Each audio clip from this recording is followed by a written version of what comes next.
लगभग 64,000 से ज्यादा मतों से प्रशांत किशोर ने बांकीपुर में हुए उपचुनाव को जीत लिया। बीजेपी को करारी हार का सामना करना पड़ा। जो गर्व भाजपा का माना जाता था, उस किले को प्रशांत किशोर ने आखिरकार ढहा दिया है।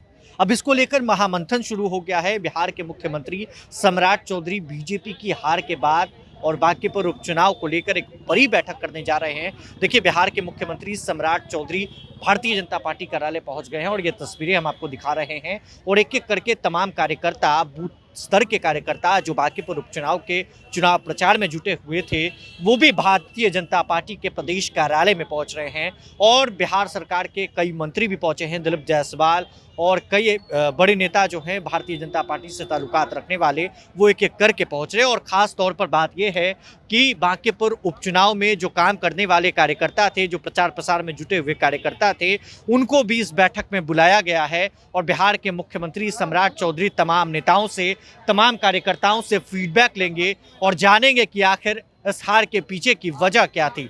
देखिए, ये तस्वीरें हम आपको भारतीय जनता पार्टी कार्यालय से दिखा रहे हैं। भारतीय जनता पार्टी बिहार के प्रदेश अध्यक्ष संजय सरावगी भी बैठक में शामिल होने के लिए पहुंच गए हैं और तमाम बड़े नेता, और फीडबैक लिया जाएगा। देखिए, प्रशांत किशोर भी चुनाव प्रचार कर रहे थे और पीके ने साफ तौर से चुनाव प्रचार के दौरान ही कहा था कि भाजपा का मत होगा, लेकिन इस बीच बीजेपी को उन्होंने हरा दिया और लगभग 64,000 से ज़्यादा मतों से प्रशांत किशोर की जीत हुई। और देखिए, लगातार भारतीय जनता पार्टी युवा मोर्चा के तमाम जो कार्यकर्ता हैं जिन्होंने चुनाव प्रचार किया, या फिर वो तमाम नेता जो इस चुनाव प्रचार के दौरान साथ नजर आए, नीरज सिन्हा के, वो तमाम कार्यकर्ता, तमाम नेता जो हैं वो एक एक करके पहुंच रहे हैं।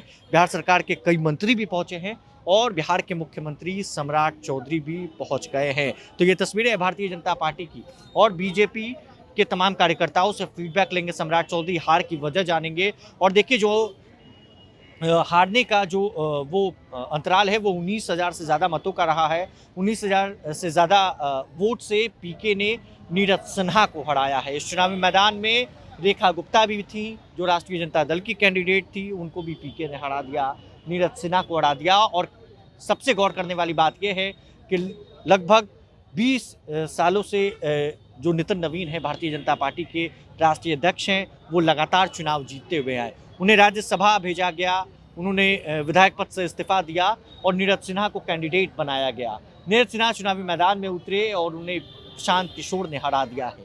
वो बांकीपुर को बेंगलोर बनाने की बात कह रहे हैं, तो दूसरी तरफ बीजेपी की भी टेंशन अब बढ़ रही है। अब ऐसे में बिहार के मुख्यमंत्री सम्राट चौधरी एक्शन में नजर आ गए हैं और सम्राट चौधरी बड़ी बैठक उन्होंने बुलाई है भारतीय जनता पार्टी के प्रदेश कार्यालय में। और ये बैठक कब खत्म होगी कुछ भी नहीं कहा जा सकता, लेकिन माहौल अब बनने लगा है। अब फीडबैक बिहार के मुख्यमंत्री सम्राट चौधरी एक एक कार्यकर्ता से लेंगे, एक एक नेता से लेंगे कि आखिर हार के पीछे की वजह क्या है, आखिर कारण क्या है।